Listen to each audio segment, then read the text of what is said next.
मेघनाथ एक ऐसा योद्धा था जिसने श्री राम की वानर सेना में हाहाकार मचा दिया था। उसने अपने पिता की आज्ञा स्वरूप शत्रुओं की सेना में भीषण तबाही मचाई थी। पहले दिन उसने श्री राम व लक्ष्मण को नागपाश में बांध दिया था तो दूसरे दिन लक्ष्मण को शक्तिबाण की सहायता से मूर्छित कर दिया था। लेकिन दोनों ही बार हनुमान जी की चतुराई से दोनों सुरक्षित बच निकले। तीसरे दिन वह निकुंबला देवी का यज्ञ कर रहा था जिसके समाप्त होने के पश्चात वह जय हो जाता व किसी भी शत्रु का उसे युद्ध में हराना असंभव हो जाता। किंतु लक्ष्मण ने यज्ञ के समाप्त होने से पहले पहुंचकर उस यज्ञ को ध्वस्त कर डाला।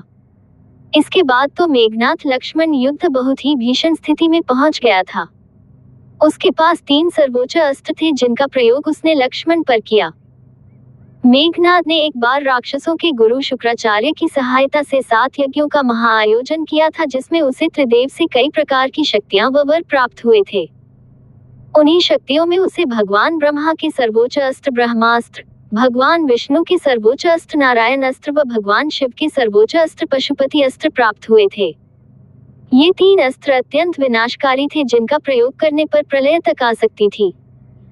चूंकि भगवान विष्णु ने रावण रूपी पापी का अंत करने व धर्म की पुनः स्थापना के उद्देश्य से इस धरती पर श्री राम रूप में जन्म लिया था तो शेषनाग ने उनके छोटे भाई लक्ष्मण के रूप में।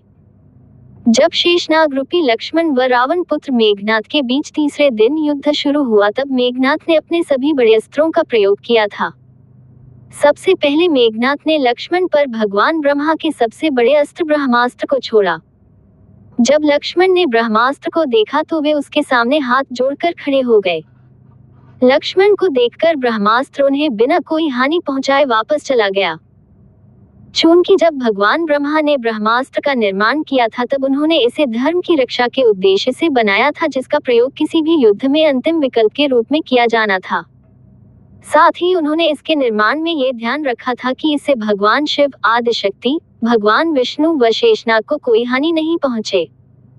इसलिए जब मेघनाथ ने लक्ष्मण पर ब्रह्मास्त्र चलाया तो स्वयं शेषनाग के अवतार होने के कारण उन पर इसका कोई प्रभाव नहीं पड़ा। ब्रह्मास्त्र के लौटकर आने के पश्चात मेघनाथ ने लक्ष्मण पर भगवान शिव के सबसे बड़े अस्त्र पशुपति अस्त्र से प्रहार किया जो कि शिव का त्रिशूल था।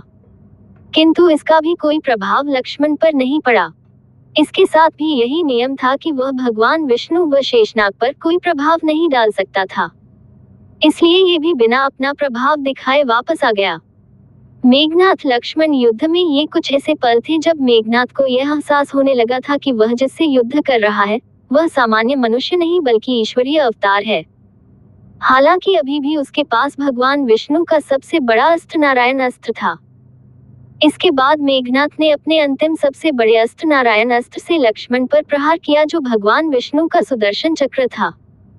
चूंकि वे स्वयं भगवान विष्णु के शेषनाग थे इसलिए इससे उन पर क्या ही प्रभाव पड़ता क्योंकि शेषनाग तो उनके लिए पूजनीय थे। इसलिए नारायण अस्त्र लक्ष्मण के चारों ओर परिक्रमा कर वो उन्हें प्रणाम कर वापस आ गया। तीनों अस्त्रों के विफल होने के कारण मेघनाथ को यह आभास हो गया था कि लक्ष्मण व श्री राम कोई साधारण मनुष्य नहीं अपितु स्वयं भगवान के अवतार हैं।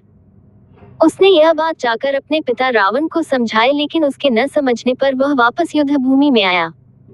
इसके बाद हुआ लक्ष्मण मेघनाथ युद्ध दोनों के बीच अंतिम युद्ध था जिसमें मेघनाथ का वध हो गया था।